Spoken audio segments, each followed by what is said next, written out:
Hello' friends, আজি যিটো শিৱৰাত্ৰি পূজা, আজি আমি বালিকুছিত থকা গোৰক্ষ দেৱালয় যাবলৈ চেষ্টা কৰিম। আজি মোৰ লগত আছে পৱন, হাই হিমাংশু, হাই নমস্কাৰ দেউৰা আৰু অমৰ। অমৰ তো মহাদেৱৰ নাম লৈ আমি ভিডিঅ'টো আৰম্ভ কৰিম। তো বলক ভিডিঅ'টো আৰম্ভ কৰোঁ।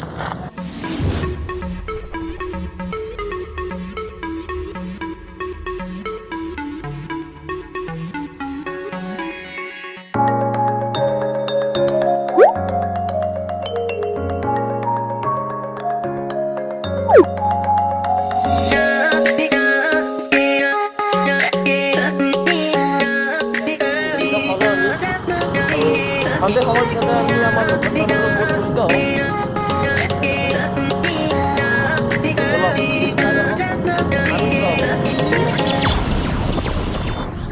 এতিয়া আমি আহি গোৰক্ষ দেৱালয়লৈ যোৱা মুখ্য মন্দিৰটোত উপস্থিত হ'লোঁ। তো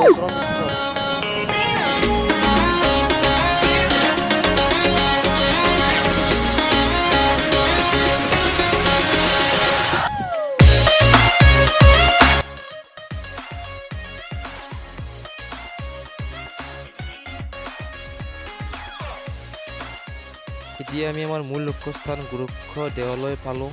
তো ভিডিঅ'টো চাই থাককচোন ভালদৰে।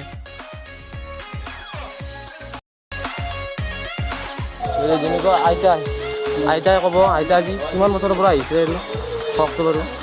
60 বছৰ 70 বছৰৰ পৰা আহি আছোঁ। আজি কি হৈছে বাৰু? আজি শিৱৰাত্ৰি পূজা। আজি শিৱৰাত্ৰি পূজা, সেইকাৰণে আহিছিলোঁ। ঠিক আছে, কওকচোন বাৰু কেনেকুৱা অনুভৱ আজি আহি? বহুত ভাল লাগিছে, বহুত ভাল লাগে এনেকুৱা মন্দিৰটো আহি। পথৰৰ মাজত মন্দিৰটো, তাৰপিছতে গোৰক্ষ দেৱালয় আমাৰ ঘৰৰ পৰা বেছি দূৰ নহয়, বহুত দূৰৰ পৰা মানুহ আহে ইয়াত। মোটামুটি আমি ৰেল লাইনটো চাইড কৰিলে আমি ঘৰটো পাওঁ, তথাপিও আমাৰ ইয়াত আহে বহুত দূৰৰ ভালে লাগে মন্দিৰটো। পথৰৰ মাজত মন্দিৰটো বঢ়িয়া এটা সুন্দৰ পৰিৱেশত এই মন্দিৰটো আছে। আহিলে মন চন পাতল লাগি যায় আৰু। হয় হয়, বাছ এইখিনিয়ে আৰু। মোৰ ওচৰত দাদা আছে, এইবাৰ দাদাই ক'ব কেনেকুৱা লাগিলে। দাদা কওকচোন বাৰু, আজি আহি কেনেকুৱা লাগিলে? আহিটো ভালেই লাগিল। আমি মানে অলপ দূৰৰ পৰা আহিছিলোঁ। হয় হয় মোৰ ঘৰ বাহিৰতে চাৰিআলি। হয় ইয়াত মানে ভক্তবান গাড়ী আহি থাকে বুলি গম পাওঁ, সেইকাৰণে আমিও আগে পিছেও আহিছিলোঁ। আজি শিৱৰাত্ৰি বুলি এবাৰ আহিলোঁ আৰু ইয়াত। হয়, তো আপুনি বছৰে আহে আৰু? বছৰে আহোঁ। হয় হয়, আজিৰ দিনটোত বছৰে আহোঁ। বছৰে আহে।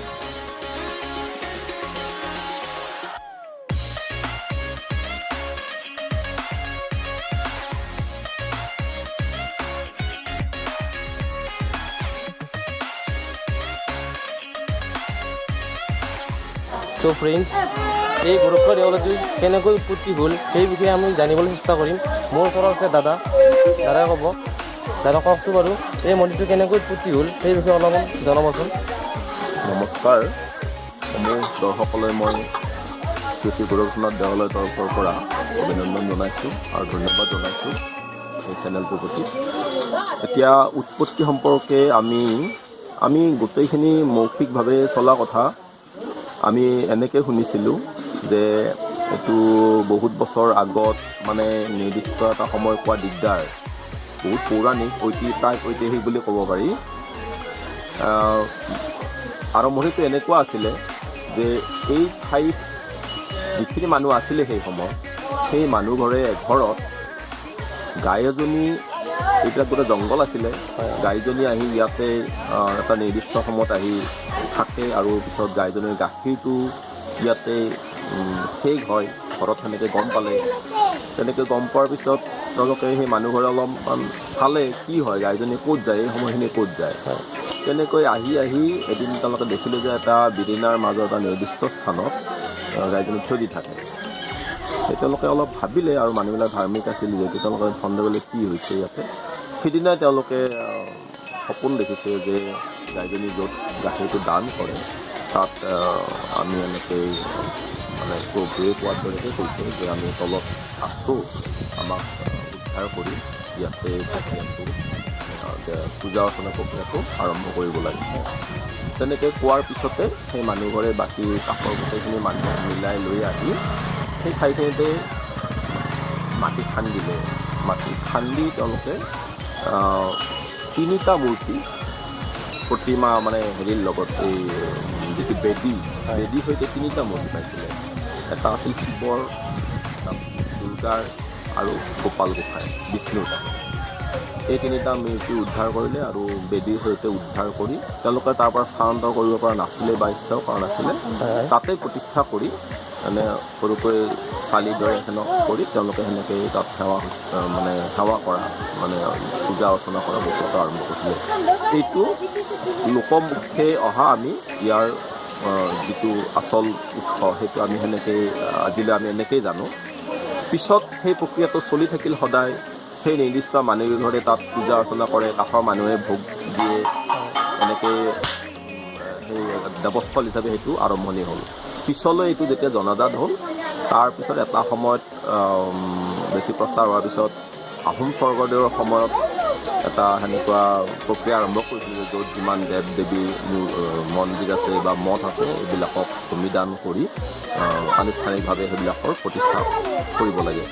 এই প্ৰক্ৰিয়াটো যেতিয়া চৰকাৰীভাৱে আহোম যুগৰ সময়তে সেই সিদ্ধান্ত ল'লে, তেতিয়াই আমাৰ ইতিমধ্যে ইয়াত সেনেকৈ ব্ৰাহ্মণ সমাজ কেইঘৰ লগ লাগিছিলে, তেওঁলোকে কামবিলাক কৰি আছিলে। তেওঁলোকক আমি এতিয়া হয়তো আমি 12 ঘৰ আছোঁ, তেতিয়া অলপ কম আছিলে।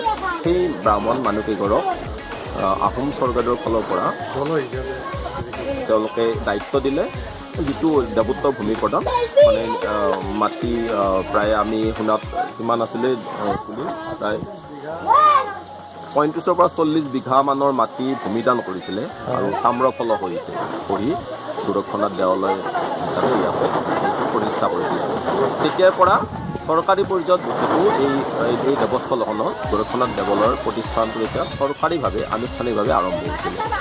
তাৰপিছত পৰ্যায়ক্ৰমে মানুহৰ সংখ্যা বাঢ়িলে। আমাৰ যিখিনি মানুহক তেওঁলোকে ভূমিদান কৰিছিলে দেৱত্ব ভূমি, সেই মানুহখিনিও অহৰহ এই প্ৰক্ৰিয়াটো চলাই থাকিলে।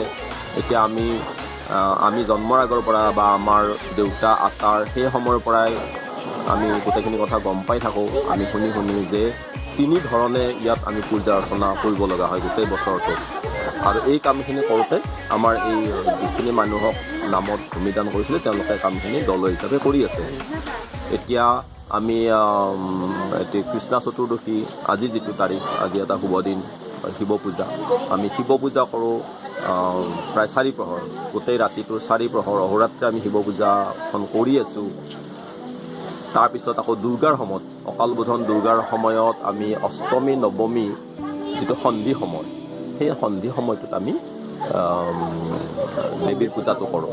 সন্ধি পূজা বুলি কওঁ, বলি বিধান হয় সেইখিনি পূজা কৰোঁ।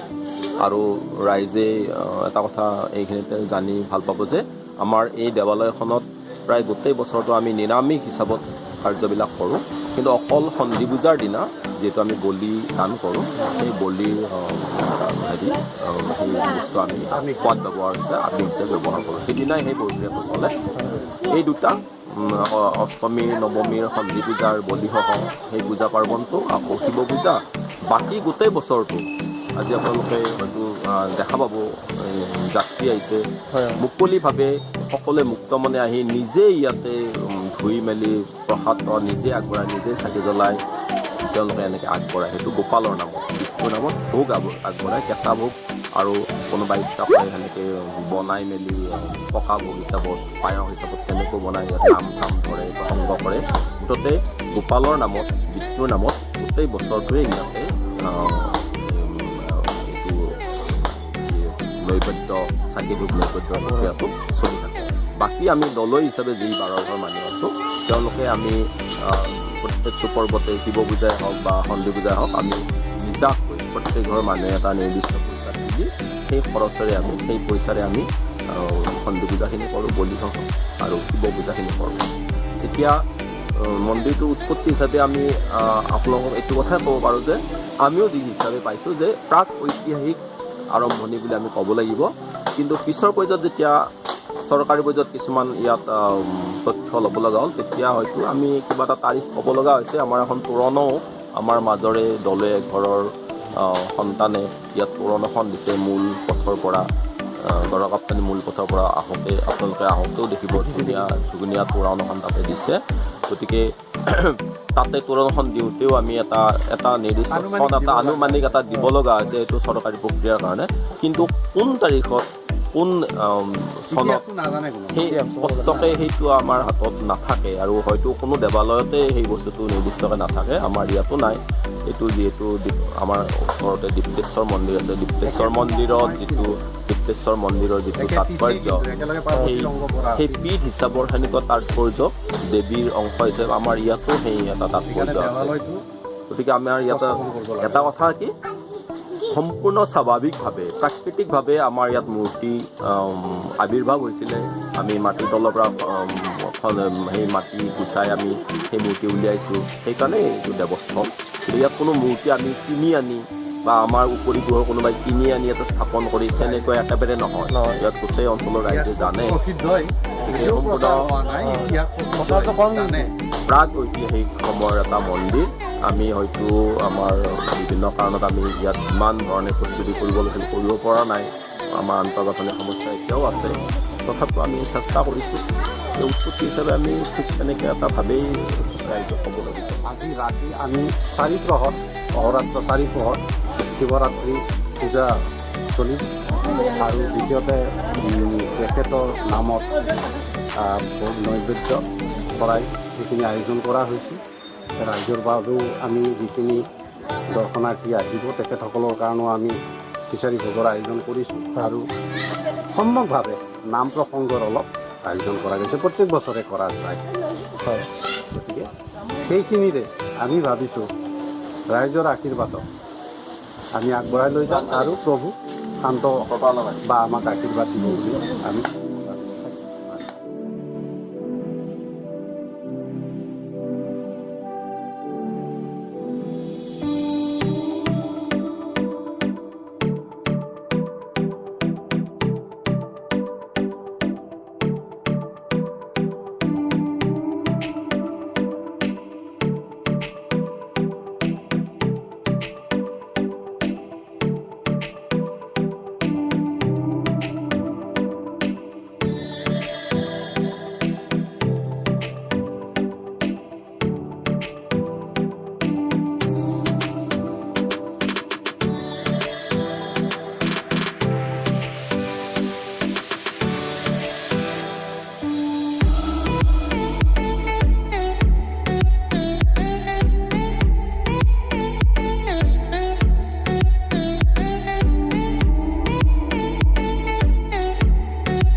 যদি ভিডিঅ'টো ভাল লাগিছে ভিডিঅ'টো লাইক কৰিব, ছাবস্ক্ৰাইব কৰিব আৰু কমেণ্ট কৰিবলৈ নাপাহৰিব আৰু শ্বেয়াৰ নকৰিবলৈ আৰু নাপাহৰিব। শ্বেয়াৰটো কৰিবই কৰিব। শ্বেয়াৰ। জয় অসম। জয় অসম।